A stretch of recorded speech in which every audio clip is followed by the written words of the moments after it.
अस्सलाम वालेकुम गर्ल्स। हमारा जो नेक्स्ट एग्जांपल है दैट इज़ 10.11 और वो क्या कह रहे हैं कि a bag contains 5 white and 4 black balls and in how many ways can we select 3 white and 2 black balls. हमारे पास एक बैग में 5 वाइट हैं और 4 ब्लैक बॉल्स हैं। कितने वेज में आप सेलेक्ट कर सकते हैं 3 वाइट एंड, यानी हमने 3 वाइट भी सेलेक्ट करनी है और उसके साथ साथ हमने 2 ब्लैक बॉल्स भी उसमें से सिलेक्ट करनी है। ठीक है, तो अब यहाँ पे हम देखेंगे कि हमारे पास जो वाइट बॉल्स हैं वो हमारे पास कितनी है। वाइट बॉल्स हमारे पास हैं 5 और हमारे पास जो ब्लैक बॉल्स हैं वो हमारे पास हैं 4। ठीक है, तो हमने सिलेक्शन जो करनी है वाइट बॉल्स की, उसमें हमारे पास जो आर है दैट इज़ 3। हमने 3 वाइट बॉल्स सेलेक्ट करनी है और जो हमने ब्लैक बॉल में से सिलेक्शन करनी है वो हमने 2 ब्लैक बॉल्स की करनी है। ठीक है, तो अब यहाँ से हम पहले देखेंगे कि कितने वेज के अंदर जो है वो हम 5 में से 3 वाइट बॉल्स को सिलेक्ट कर सकते हैं। So there is no order, we just have to make a group. हमने सिर्फ एक सिलेक्शन करनी है। ठीक है, तो इसमें हम कॉम्बिनेशन लगाएंगे, यानी हम 5 में से 3 बॉल्स को कितने वेज में सिलेक्ट कर सकते हैं, that is the combination 5C3।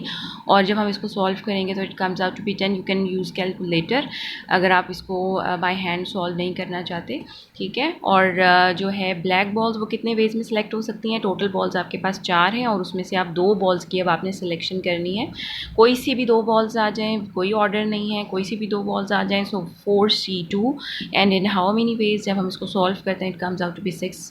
ठीक है, अब हमने क्योंकि दोनों यहाँ पे जो आपका क्वेश्चन है वो क्या है कि आपके पास in how many ways can be select 3 white and 2 black balls, यानी हमने 3 वाइट भी लेनी है और उसके साथ साथ 2 ब्लैक भी लेनी है। तो अब हम क्या करेंगे कि हमारे पास 2 ऑपरेशंस हो गए। ठीक है, एक ऑपरेशन क्या है आपका वाइट बॉल की सिलेक्शन और दूसरा ऑपरेशन क्या है आपकी ब्लैक बॉल की सिलेक्शन। अब चूंकि दोनों ऑपरेशंस एक साथ परफॉर्म हो रहे हैं, आपकी वाइट बॉल भी सिलेक्ट हो रही है और उसके साथ साथ आपकी ब्लैक बॉल भी सिलेक्ट हो रही है, तो हम क्या करेंगे by using the fundamental principle of counting, हम दोनों वेज को आपस में क्या कर देंगे, मल्टीप्लाई। ठीक है, और it comes out to be 60। इसका मतलब है कि हमारे पास 60 वेज है, यानी हमने यहाँ पे 2 रूल्स को फॉलो किया है जो हमारे पास काउंटिंग प्रिंसिपल्स हैं। सबसे पहले हमने कॉम्बिनेशन के रूल को फॉलो किया कि हमने पहले 3 बॉल सिलेक्ट करनी थी, तो वो कितने वेज में हम सिलेक्ट कर सकते थे, तो हमने कॉम्बिनेशन लगाया 5C3। फिर 2 बॉल्स कितने वेज में सिलेक्ट कर सकते थे, अलहदा अलहदा हमने दोनों के कॉम्बिनेशंस के ज़रिए वेज निकाले।